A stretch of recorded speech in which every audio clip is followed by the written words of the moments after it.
Las fotos de los desaparecidos en Argentina nos pertenecen a todos, son parte de la memoria colectiva.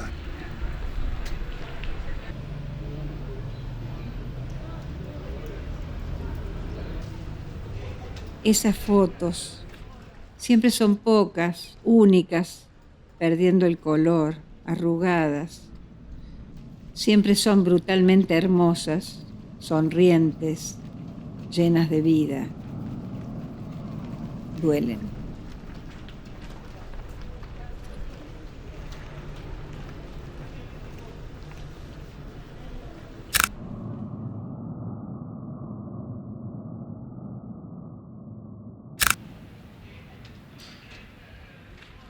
Hola, Chela, ¿cómo estás?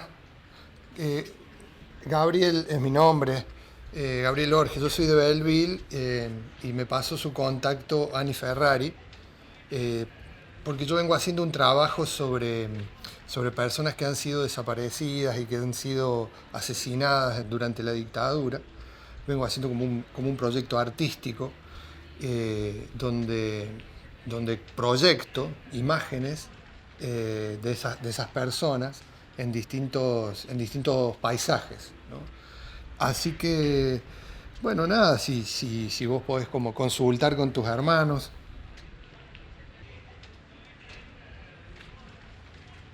Y a mí lo que me sucede personalmente cada vez que paso por este lugar es que me voy reconociendo ya a muchos, porque conozco de sus vidas, conozco de sus historias, ¿no? Me voy encontrando con ellos en el camino y lo siento cada vez cerca, como por ejemplo, no sé, aquí está el padre de Vivi, lo acabo de ver recién, está él, que es el padre de alguien que yo conozco y bueno, y al que he aparecido en alguna de las intervenciones.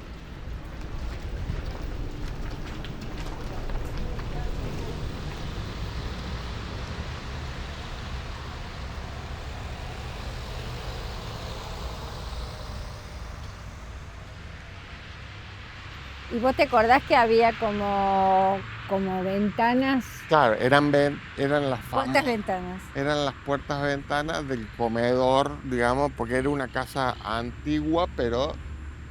Y esta es la pared donde nos sacamos la foto.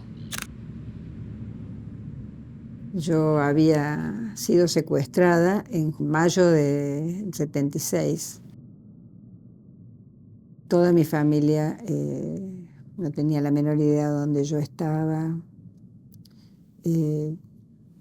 Bueno, era una más de la gente que iba desapareciendo.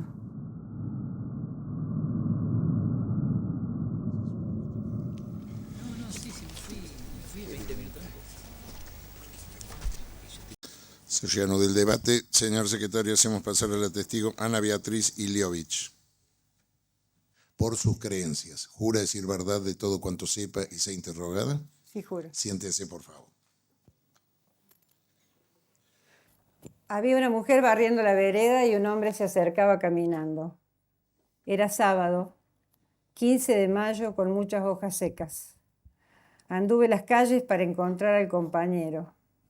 Cuando apareció, también 2 autos cargados con hombres y armas que pararon y bajaron y nos tomaron. Yo grité tanto. La señora quiso protestar, defenderme. El señor, los apuntaron y amenazaron. Yo seguía gritando y retorciéndome hasta que una trompada en el estómago quebró mi resistencia. Me metieron al auto, al muchacho también.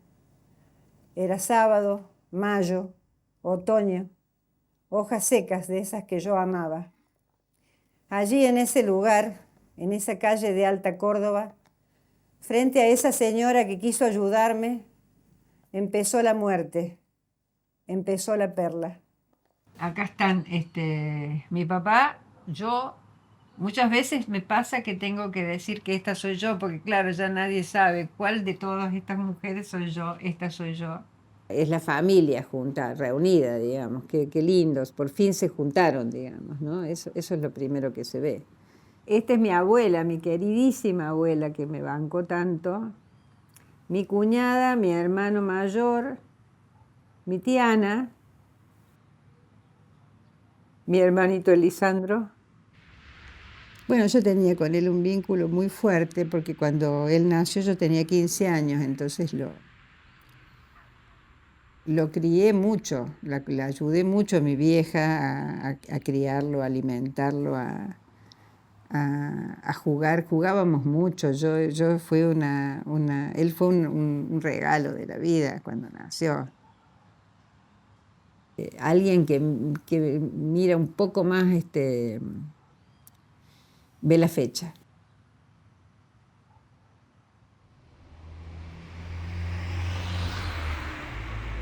En ese margen blanco que se usaba en ese momento, que era, no sé si habrá sido una especie de moda o decisiones estéticas de la época, ¿no? Se puede ver en ese borde la fecha en que fue impresa la imagen, ¿no? Estoy trabajando sobre la historia de Marta del Pilar Luque, que fue una mujer asesinada en la dictadura de la ciudad de Belleville. Estoy como conociendo un poco su historia y encontré en un homenaje que le hacen en la Facultad de Letras, encontré esta fotografía en la web y ampliando hasta llegar al registro, a su imagen, ahí alcanzo a leer, ¿no? Marta del Pilar Luque de Piante. Estuvo ligada a los curas de tercermundistas, ¿no? y que tenía como una vocación de servicio hacia las otras personas y que esa vocación de servicio la fue llevando a entrar en la militancia, ¿no? y en el trabajo político.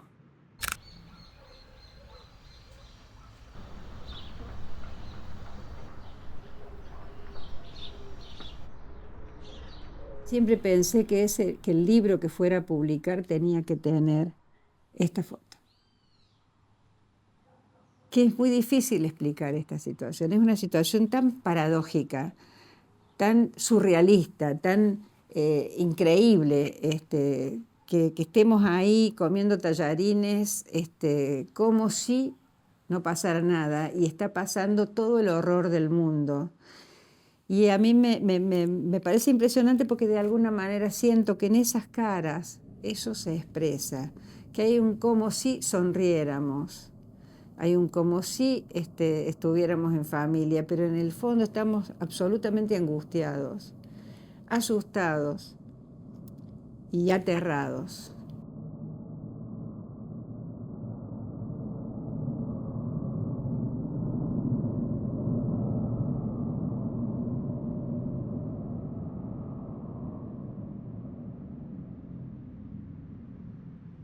se hablaban mis padres, no lo hablaban adelante mío, pero yo sí escuchaba.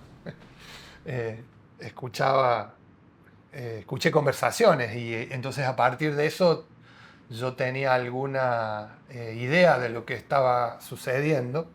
Yo entendí que ellos no hablaban para que yo no hable. Era eso. Y además por las circunstancias también familiares de familiar preso, y a partir de eso se hablaba también, ¿no? Y hablaban y yo escuchaba, y, y también otros familiares que tuvieron que partir al exilio, ¿no? Que nada, yo por lo que escuchaba entendía que era por lo que estaba pasando en el país.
La fotografía es un registro que conserva un recuerdo, que hace las veces de ayuda a memoria, que nos ayuda a recordar. La fotografía nos ayuda a recordar, porque por ahí hay obviamente, la memoria es selectiva y hay cosas que nos olvidamos por necesidad de olvidar y porque, bueno, la memoria elige que recuerda, ¿no? Y que no recuerda.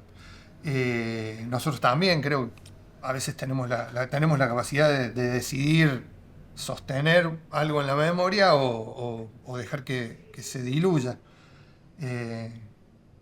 Y la fotografía cumple ese rol, es un registro que nos recuerda momentos, que nos recuerda personas, que construye un relato sobre la historia también, que construye un relato sobre la historia familiar o construye un relato colectivo, ¿no? sobre la historia, sobre las narrativas, ¿no?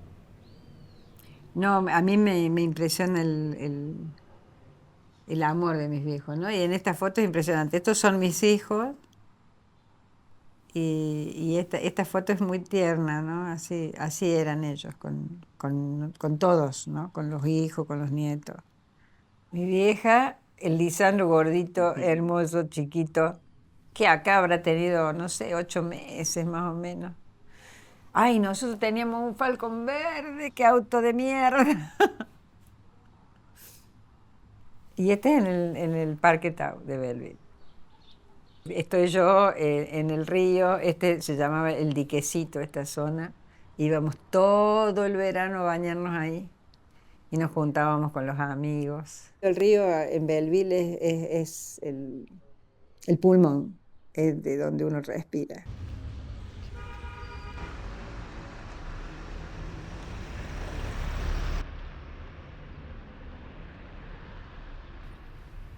Mi infancia en Belleville fue, bueno, como una infancia con mucha libertad. Eh, Digo, para un niño que puede moverse tranquilamente por el pueblo, jugar al fútbol, en las canchitas, qué sé yo.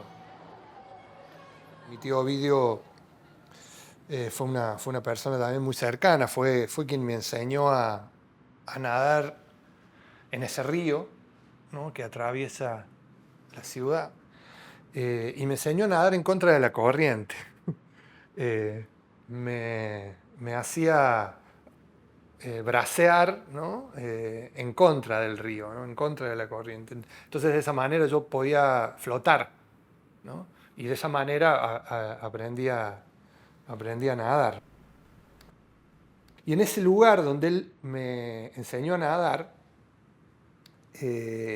inconscientemente, sin pensarlo, yo proyecté el retrato de Julio López en el río.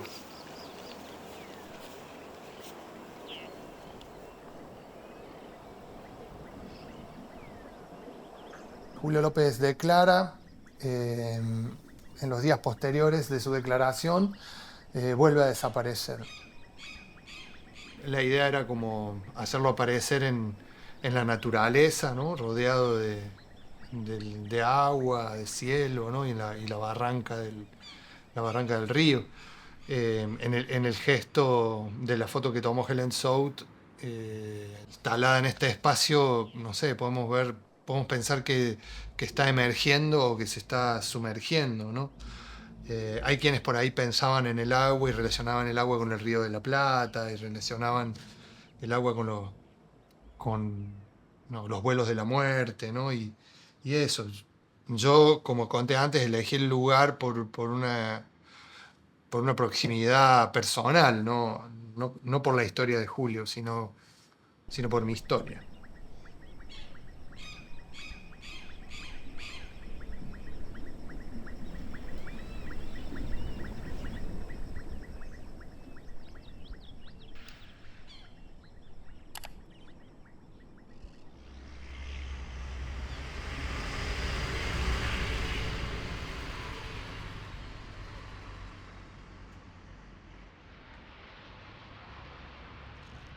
La imagen en las últimas horas del día se ve muy, muy tenue, apenas, ¿no?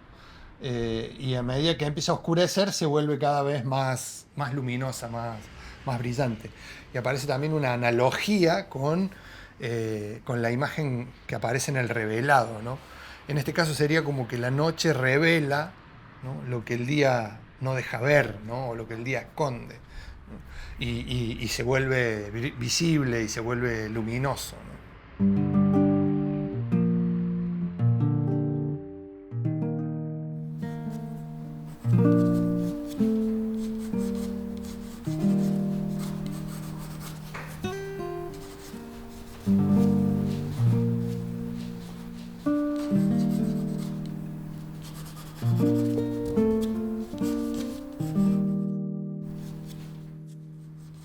En el contexto de Argentina y de la historia en común que tenemos los países latinoamericanos, la acción de hacer aparecer a las personas y a las comunidades que han sido desaparecidas, han sido desplazadas de sus territorios o han sido asesinadas, ¿no?, invisibilizadas.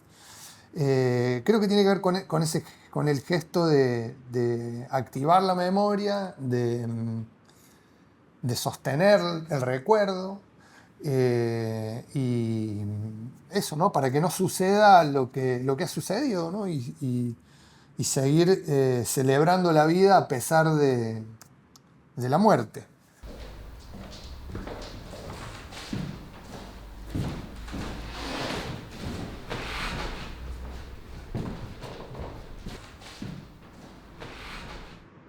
Cuando me vine a vivir aquí, me encontré con esa pared vacía, con ese muro, y que todos los días me interpelaba y me sugería un vacío, una ausencia.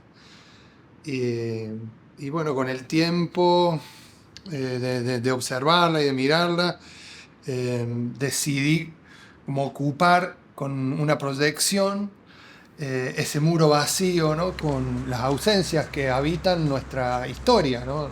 Como país y como región, ¿no? Mi herramienta es el proyector ahora, digo, porque también lo que sucede es que, como en muchos casos estas proyecciones son intervenciones en el espacio público, la gente registra.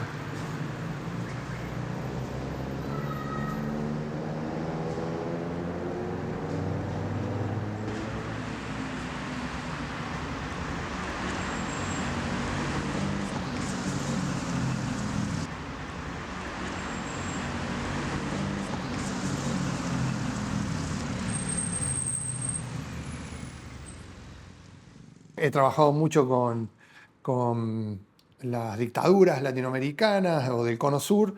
Las fotografías son las fotografías de identidad o de identificación. A veces puedo trabajar con otras fotos más íntimas, ¿no? Del álbum familiar, pero son fotografías que por ahí no tienen una intención artística en su origen y pasan al espacio público, ¿no? Y son parte de un gesto artístico, ¿no? De una intervención.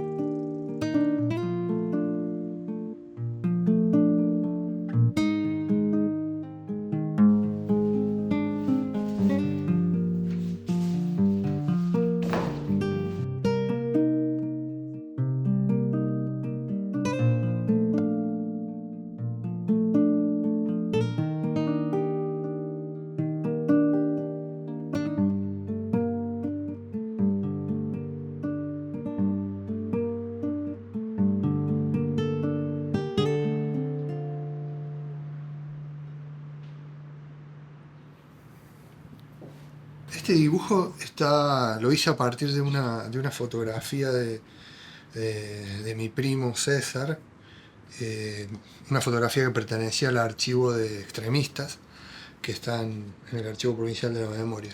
Cuando vi la foto, me impactó mucho el parecido, un cierto parecido, me vi un poco parecido a mi primo, como cuando yo tenía la edad de él.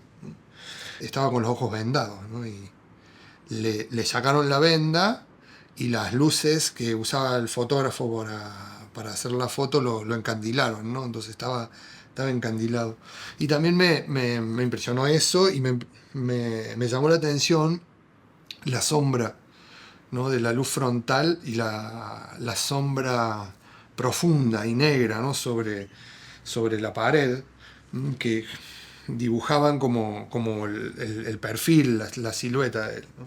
Entonces lo que hice fue reproducir a través de un dibujo esas fotografías que me habían impactado, ¿no? de esa manera.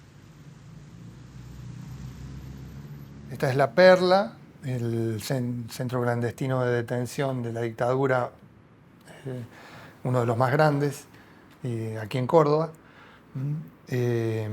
Y eso, ver cómo asoma entre medio de la vegetación la casilla del centinela, que a mí me trae como muchos recuerdos de niño, ¿no? De transitar esa zona y de tener una cierta conciencia de lo que estaba sucediendo por cuestiones familiares.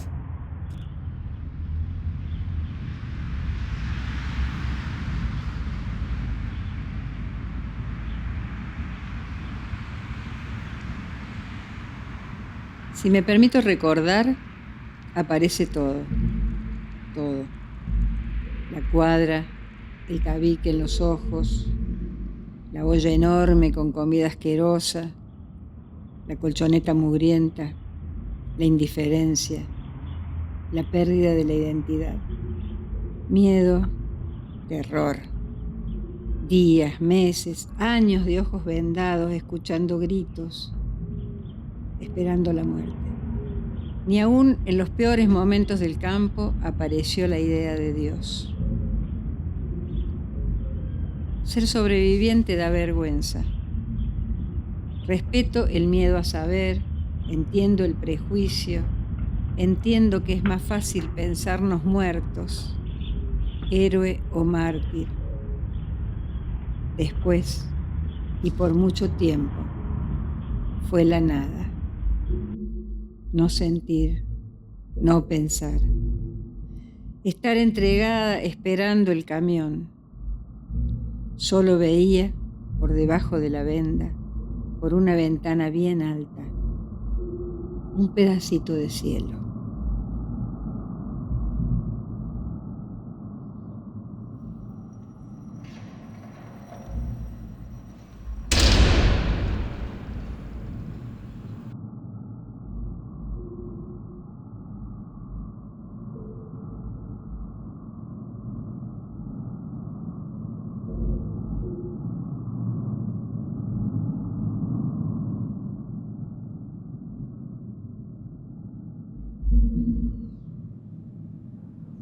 Mis viejos estaban convencidos que yo estaba muerta. Mi papá lloraba solo en el patio, se iba a la mañana, como hacía él, que hacía su quinta, se iba a la mañana a trabajar y lloraba solo. Y cuando a mí me secuestraron, fue en el primero que pensé, en el Lisandro, que me iba a perder. Y que yo lo iba a perder a él, pero sobre todo pensé más que en mis viejos, pensaba en él. Porque yo estaba convencida que me iban a matar, por supuesto. Un poquito me mataron.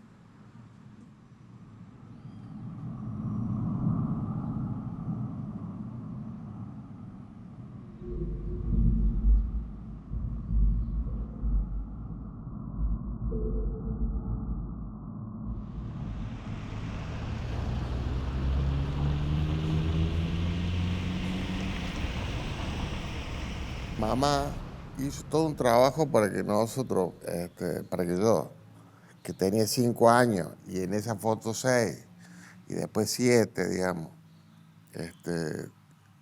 digamos, me creyera la historia oficial, que era que mi hermana estaba en Brasil dando clases y estudiando francés.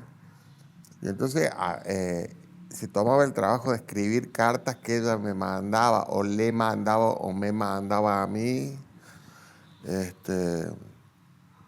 Y no me cerraba la historia.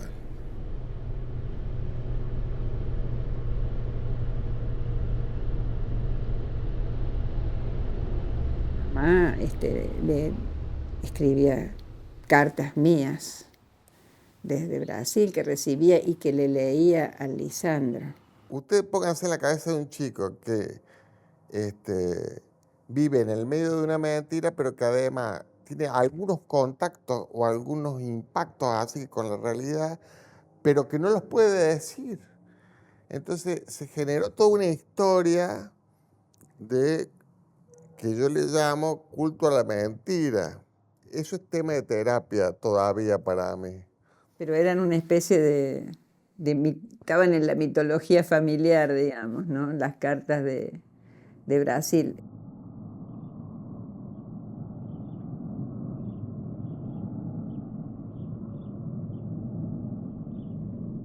Yo creo que hay gente que todavía no sabe. Y que se murió sin saber. Y mucha gente se murió sin saber lo que le pasó a Ana.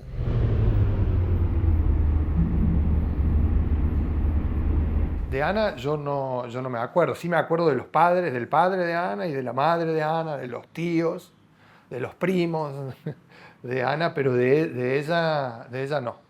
No tengo recuerdo. Después, bueno, supe de su historia, leí su libro y bueno, y vi la foto de la tapa del libro y reconocí a la mayoría de las personas que están en esa foto, yo las conozco, menos a ella, creo. Creo que a las demás, a casi todas las personas las conocí. Y conocí esa pared donde está hecha la foto. Era un lugar por el que yo pasaba habitualmente.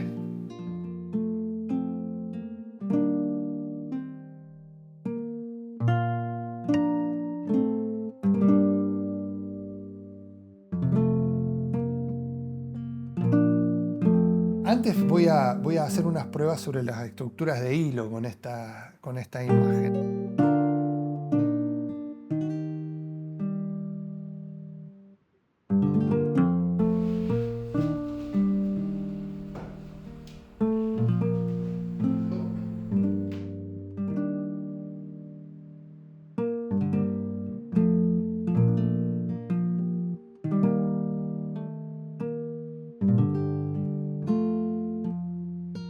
Una parte del proceso de una proyección tiene que ver con la investigación, con conocer la historia de las personas, con establecer relaciones con los familiares para poder saber algo más de las personas. Y me pasaron esta imagen, pertenece al álbum familiar de la familia Luque. El gesto, la mirada, la pose, los colores. Solo creo que es mínimo lo que haría.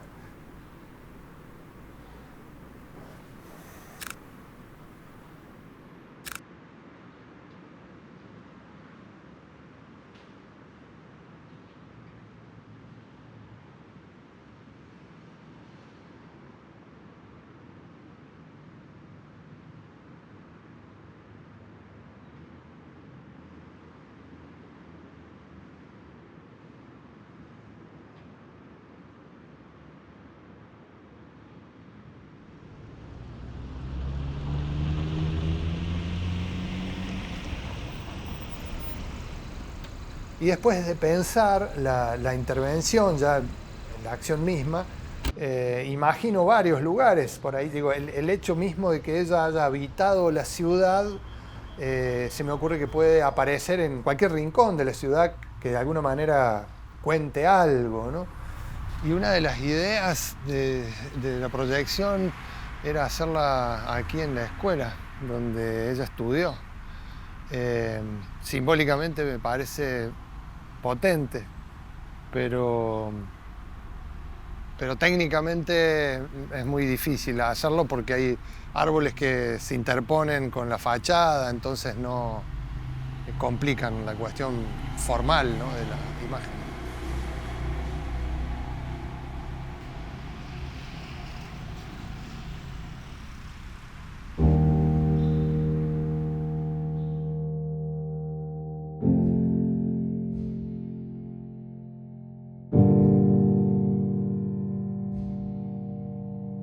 A fines de 1977, yo salía en un auto de La Perla con algunos de los sellos, me llevaban a la terminal, tomaba un ómnibus para mi pueblo y pasaba el fin de semana en casa.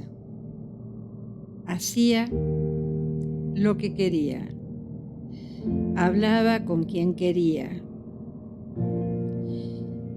Y el domingo por la tarde tomaba otro ómnibus. Volvían a buscarme a la terminal y me llevaban a La Perla.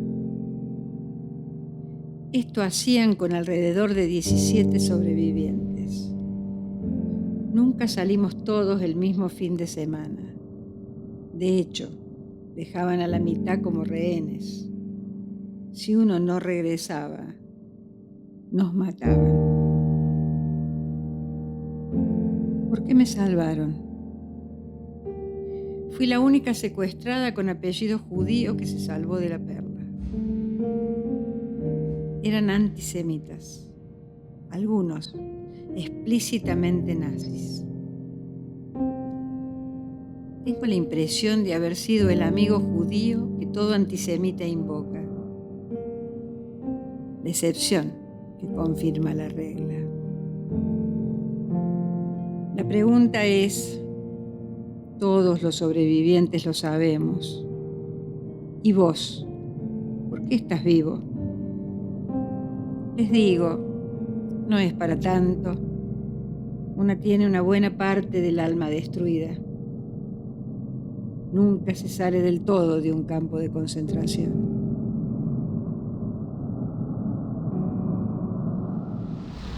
Había una zona de irrealidad en toda la escena. Yo paseando por Belleville como si fuera libre. A la siesta fui al río. Cuando intenté cruzar el puente, no pude. No podía soportar la altura. Parecía que me caía, que mi hermano se caía. Le grité que no cruce, que se iba a caer.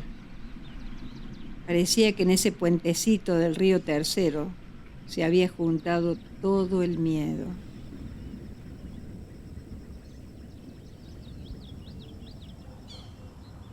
Hay fotos de ese primer viaje.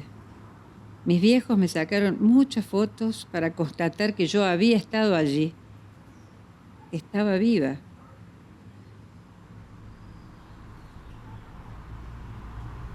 Todo esto era una farmacia, que era de la familia de Ana.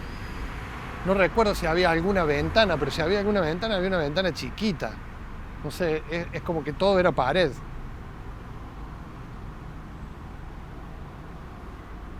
En alguno de estos lugares puede haber sido la foto. Espero no equivocarme, Ana, lo vas a ver, pero yo creo que es acá.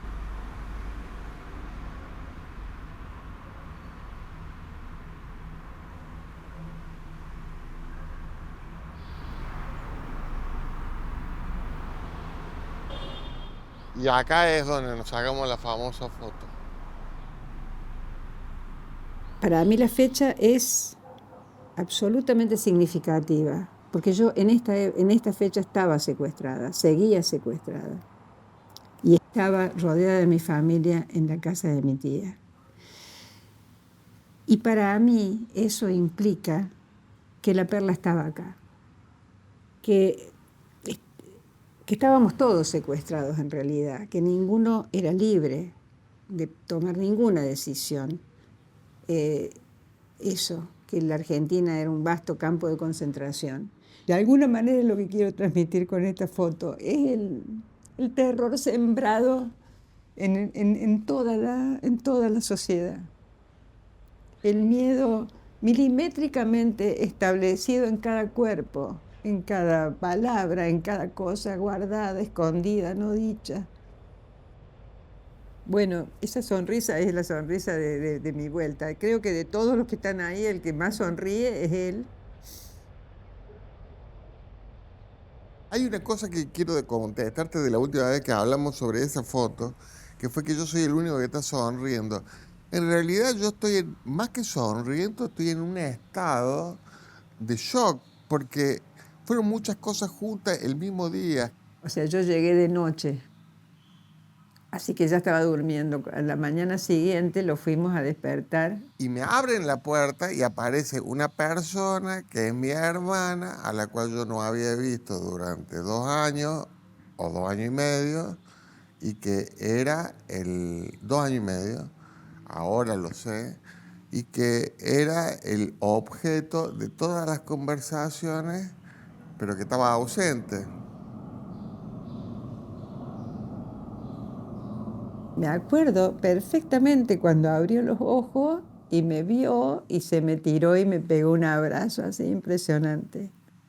Y no me terminó de cerrar cuando la vi, porque estaba con una ropa que era la ropa del campo. La emoción infinita de abrir la pieza e irte a despertar porque tenías que ir a la escuela.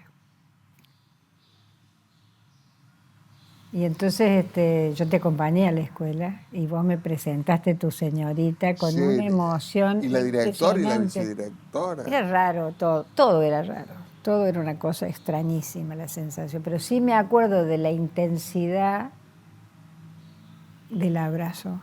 Sí, sí. Cuando vos saltaste de la cama y que yo te desperté y nos abrazamos. Y fue maravilloso. Yo me largué a llorar, yo me acuerdo de eso claramente. Ahora, si yo me ¿Por qué te largaste a llorar? Porque yo sabía que algo Claro. no cerraba de la historia oficial.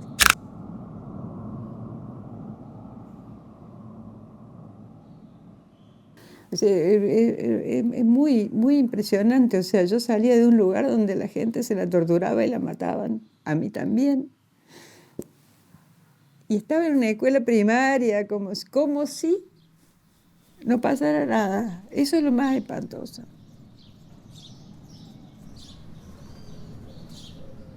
porque ahí había una sensación de que si ella aparecía en la foto no le iba a pasar, que si había muchas fotos de ella actuales no le iba a pasar nada definitivo, digamos, no le iban a matar. Y que nos juntemos a sacarnos una foto entre todos, y todos tan serios, tan rígidos, era todo como tan como puesta en escena. Hablé con Miguel D'Agostino, que es un sobreviviente del Club Atlético, que es un campo de concentración de Buenos Aires, que es muy amigo mío. Me dice, es que esa foto es siniestra.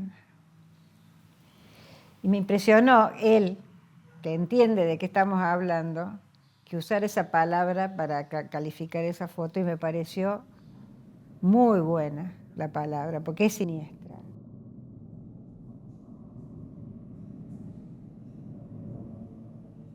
Pero además muestran la paradoja absoluta que significa que yo estaba en La Perla, que yo iba a volver a La Perla y que podía juntarme con mi familia, pero no podía escaparme.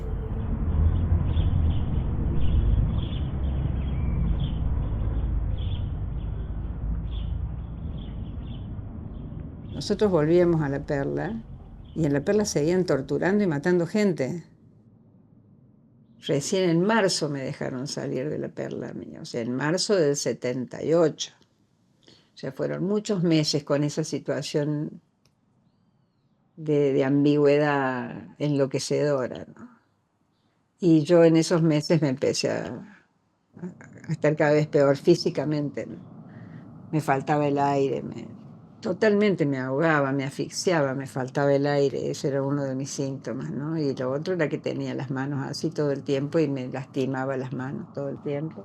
Mi tío era farmacéutico y él me habilitaba los Valium.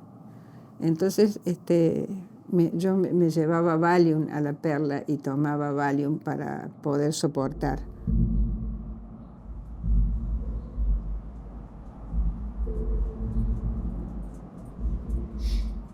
Cada 15 días en mi pueblo. Me encerraba en la pieza y escribía. 10 nombres me llevaba en la memoria. 10 nombres cada 15 días. Cuadernito Gloria, color naranja, como en la escuela. Mis viejos, con cuidado, con amor, lo guardaron. Lo llevé a la CONADEP y allí lo dejé. Ya estaba.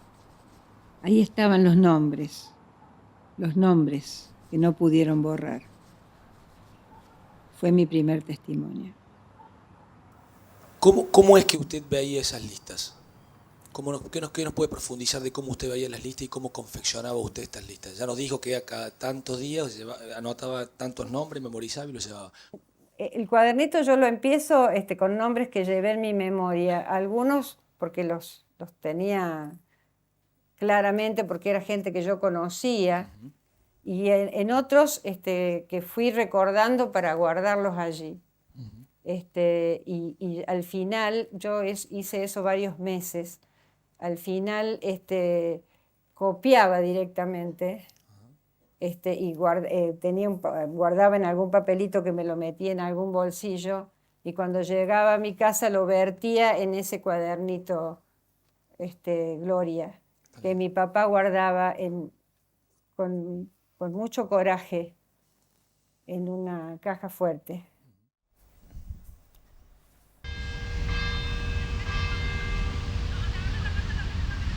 Una parte del proceso de una proyección tiene que ver con la investigación, con conocer la historia de las personas, con establecer relaciones con los familiares para poder saber algo más de las personas y también para contarles cuál es la idea, el consentimiento y todo eso es como una parte previa a la proyección. Y todas las proyecciones me producen una emoción particular, todo el proceso previo y el momento, ¿no? si tengo las cuestiones técnicas resueltas, puedo disfrutar mucho más de ese momento.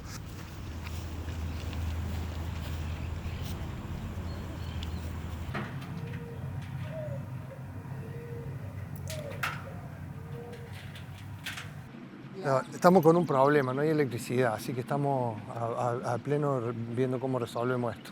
Me están llamando de otro lado, ahí te llamo. Gabriel, vos sabés que no se ha cortado la energía, ahí yo averigüé. ¿Vos estás seguro que están todas las térmicas altas? Está todo como chequeado, pero no hay electricidad en ninguna de las tomas.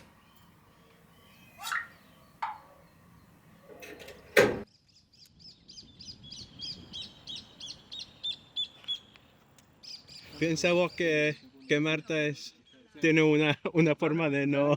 De no querer aparecer. No sé, me parece que no es así. Yo cuando veo esta foto, que es la foto del libro, ella ya estaba adecentada, como decía mi abuela. Era la puesta en escena para Belleville.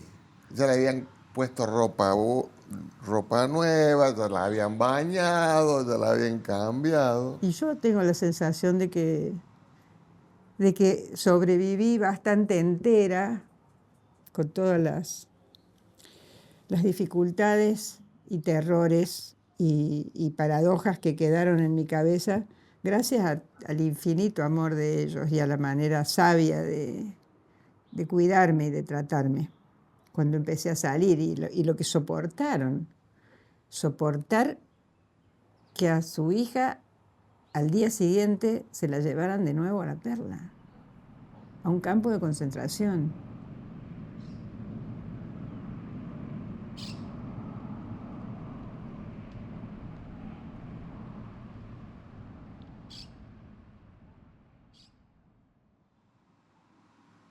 Yo me quedé pensando en el tema de la ropa. Yo no tenía esa autopercepción de los harapos, no me daba cuenta que estaba en harapos, era lo que había. Pero sí percibí que la mamá, que en eso tenía una intuición maravillosa y que los dos, cada uno cumplía con su rol, la mamá me llevó rápidamente a comprar ropa. Ahora me doy cuenta que esa percepción que vos tenías yo no me daba cuenta, pero ella rápidamente, fue como, la sensación que yo tuve es que ella me ayudaba a rearmar mi cuerpo. De alguna manera la ropa te da un contorno, ¿no? Te pone te organiza el cuerpo que estaba, si había algo que era absolutamente desorganizado, desmembrado. Mi cuerpo estaba desmembrado después de eso. La mamá ese día te hizo peinar y te mandó al dentista. Ojo, no te mando a un endocrinólogo, te mando a arreglar los dientes. Sí, porque además estaba, a mí en La Perla se me caían de a pedazos. Sí, pero además tiene que ver con la imagen externa. Ellos sabían que todas nuestras vidas, pero particularmente la mía, estaba absolutamente agarrada de un hilo así, totalmente finito y tenue. Y hicieron todo lo que pudieron para que no me mataran.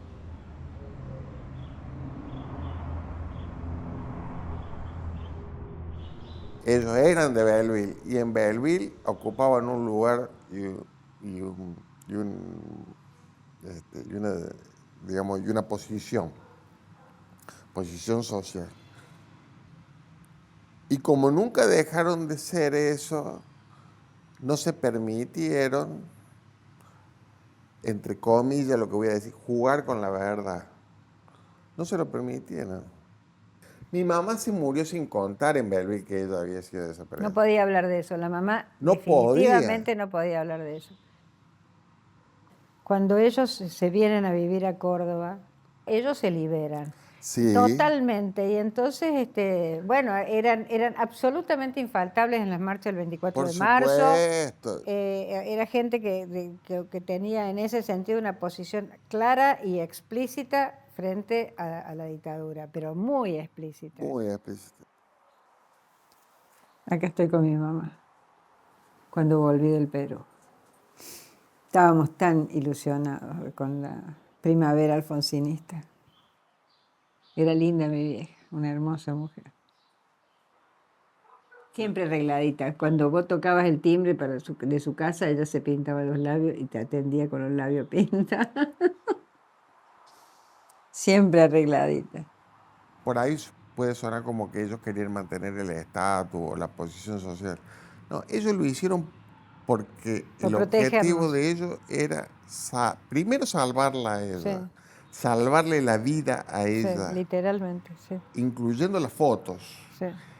La multiplicidad de fotos de salvarle la vida a ella era impresionante. Sí. Y después protegernos a nosotros, porque digamos, el hecho de que haya perdurado tanto la mentira con respecto a qué es lo que le había pasado a ella, con respecto a mí, tenía que ver con que yo era un chico de 5 años y ella creía, como muchos, que esa era una forma de protegerme a mí. Mi vieja, hay una cosa que yo voy a decir que no lo dije en todos estos días. Mi vieja en ese proceso bajó 30 kilos y se dejó las canas. Tenía 44 años. O sea, 6 años menos de los que tengo yo hoy. Y estaba blanca de cana y pesaba 35 kilos. La gente en Beverly creía que tenía un cáncer y que se iba a morir. O sea, para ella tampoco fue gratis. Cuando yo pude sacar el libro, ellos ya se habían muerto. Y se perdieron toda esta parte, ¿no? La parte de respeto, de reconocimiento, de que, bueno, de esto podemos hablar. Hay algo que decir. Ustedes tuvieron un papel tan importante. O sea, todo eso se lo perdieron. Nada, digo, hay muchas cosas que no sé, que nunca hablamos, que me impresiona mucho que nunca hablamos. Creo que el silencio sigue, aún ahora entre nosotros, con una fuerza muy poderosa, porque ya no es el miedo, es No. otra cosa. Ahora es, en todo caso, es el miedo al dolor, el miedo porque siempre estamos en esta cosa muy tirante entre la memoria y el olvido, y a veces el olvido es absolutamente Terapéutico. necesario, tranquilizador. Entonces, encontrar el equilibrio entre la memoria y el olvido es de lo más difícil que tenemos en la vida, ¿no?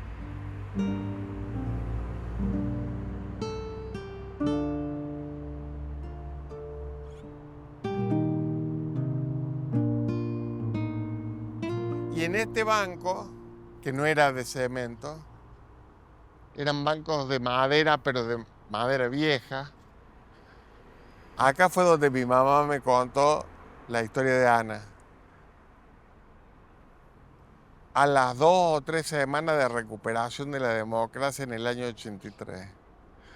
Ahí fue donde ella me contó que Ana había estado desaparecida. La verdadera historia de Ana me la contó en el año 83, en diciembre, entre el 10 de diciembre y Navidad y Año Nuevo del año 83.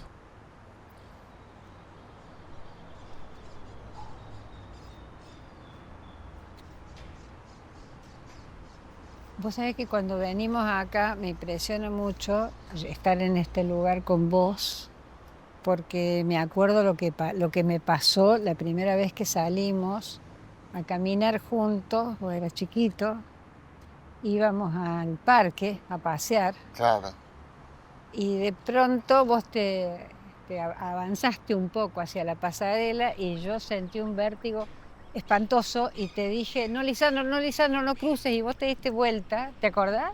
Yo sentía que nos íbamos a caer, que, bueno, todo me daba vuelta. Bueno, fue el primer efecto así, el primer efecto en el cuerpo que sentí del campo de concentración. Un feroz vértigo, sentía que nos íbamos a caer. Y ahora estamos juntos cruzándola y me parece muy bonito que podamos hacerlo, ¿no? Es maravilloso.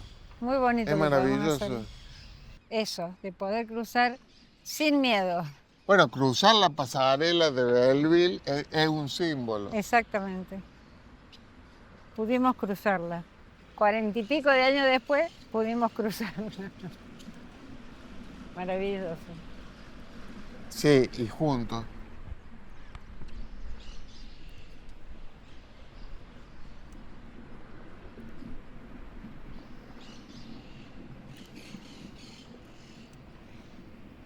Y allá está la terminal. Claro. Este es el lugar para salir de acá. Para irse.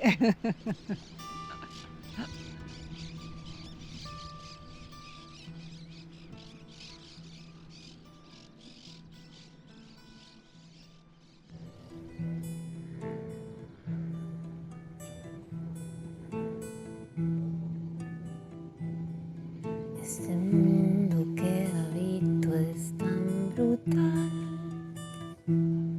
Construiré un jardín enorme para cuidar todas las flores que hay, todos los verdes que hay, todos los cielos.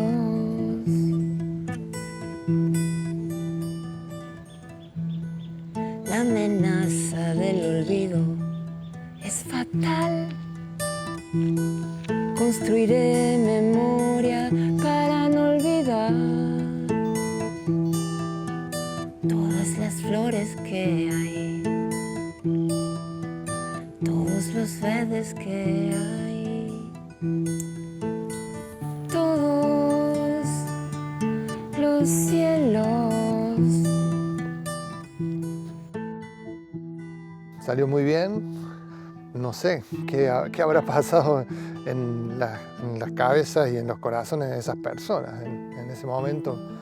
Imagino que Marta también ha tenido recuerdos aquí, ¿no? Ha vivido cosas en este lugar, como todos los que vivimos acá en Belleville. Si los ojos que te miran se dejan ver, dentro de tus pupilas va a florecer eternidad.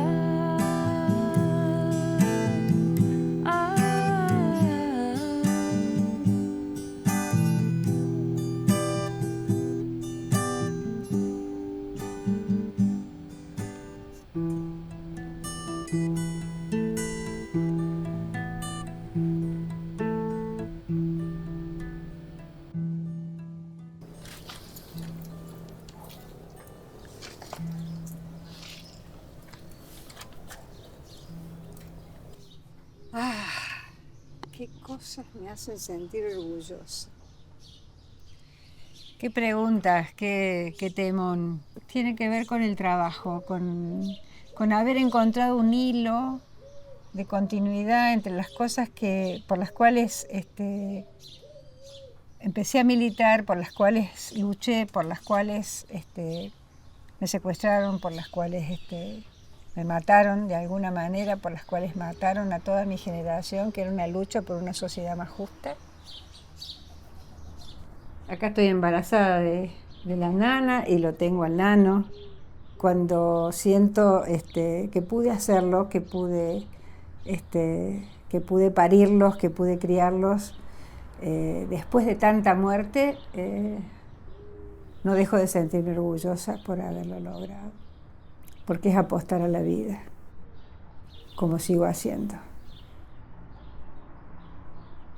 También estoy orgullosa de haber escrito El silencio y de lo que eso significa como poder transmitir desde un lugar de alguna manera más amable, si se quiere, lo que nos pasó.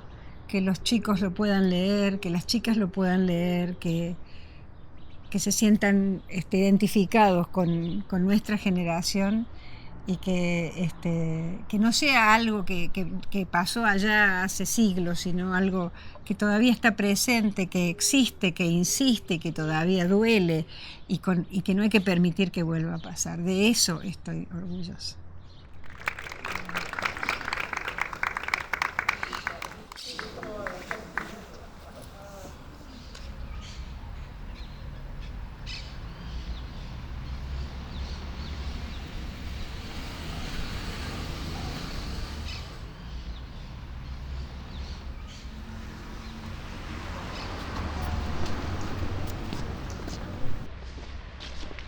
Y esta es la casa, acá fue mi infancia y ahí, muy cerca de aquella pared donde hay unos cerámicos, ahí fue tomada la foto donde estoy con mi hermana.